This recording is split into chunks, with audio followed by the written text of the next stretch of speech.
In such a high state one becomes like a child. Neem Karoli Baba. Selflessness is one of the prominent signs of a spiritual man. If this quality is missing in the character of one who is supposed to be spiritual, he is not really a spiritual person. There was a well-known master, Neem Karoli Baba, who befriended me when I was still quite young. He lived in Nainital, one of the hill resorts in the Himalayas. He was a man who lived half here and half there. When someone came to him, he would say, "Okay, now I have seen you, you have seen me, ja, ja, ja, ja," which means, go, go, go, go. That was his habit. Once we were sitting and talking when one of the richest men in India came to see him with quite a big bundle of Indian currency. The man said, "Sir, I have brought this for you." Baba spread the notes out and sat on them. He said, "They are not very comfortable as a cushion, and I don't have a fireplace, so I cannot burn them for heat. They are of no use to me, what shall I do with them?" The man said, "Sir, it's money." Baba returned the money and asked him to get some fruit with it. The rich man said, "Sir, there is no market here." "Then how can you say it is money?" asked Baba.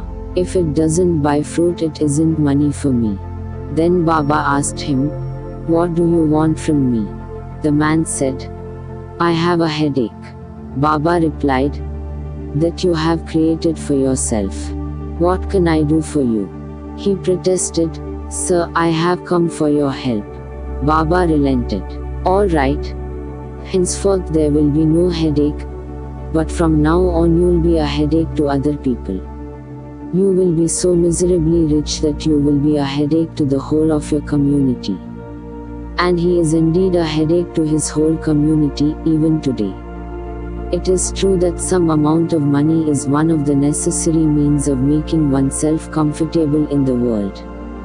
But it is also true that having more than necessary can be a source of misery.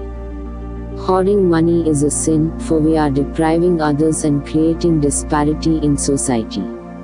Neem Karoli Baba loved Lord Rama, an incarnation of God, and was always muttering a mantra which no one understood. This sage was adored by many people in northern India. People did not give him rest. They traveled with him from one mountain and village to another. He was very mysterious in his ways. I had many more delightful and funny experiences with Neem Karoli Baba which you wouldn't believe, but a few Americans who have met him will understand what I am talking about. If someone came to see him, he would say, "You were talking against me with such and such a person under such and such a tree." He would give the exact date and time of day. Then he would say, "Now you have seen me, go, go, go." Then he would cover himself with a blanket. One day a pharmacist was delivering some powder from Talatal to Malatal. He was a devotee of Neem Karoli Baba, so he stopped to see him on the way. I was also there. Baba said, "I'm hungry." "What is that you are carrying?" The pharmacist said, "This is arsenic. Wait and I will bring some food for you." But Baba snatched the powder from him and ate a handful. Then he asked for a glass of water. The pharmacist thought he would die from the poison, but the next day he was quite normal.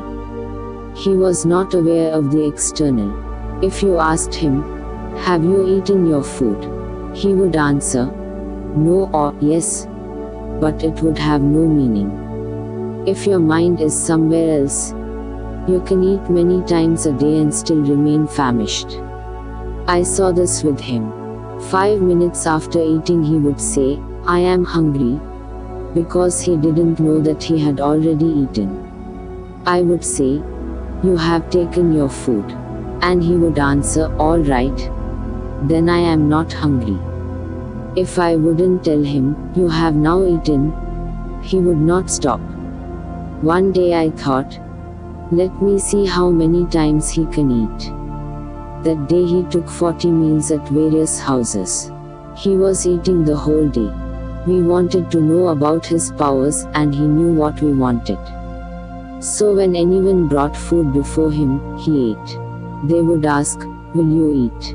And he would say, "Okay." He went on eating all day. Finally I came and said, "You have eaten enough."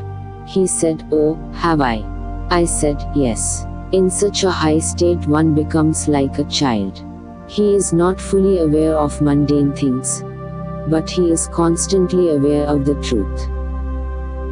This is an excerpt from Swami Rama's book, Living with the Himalayan Masters, by Swami Rama.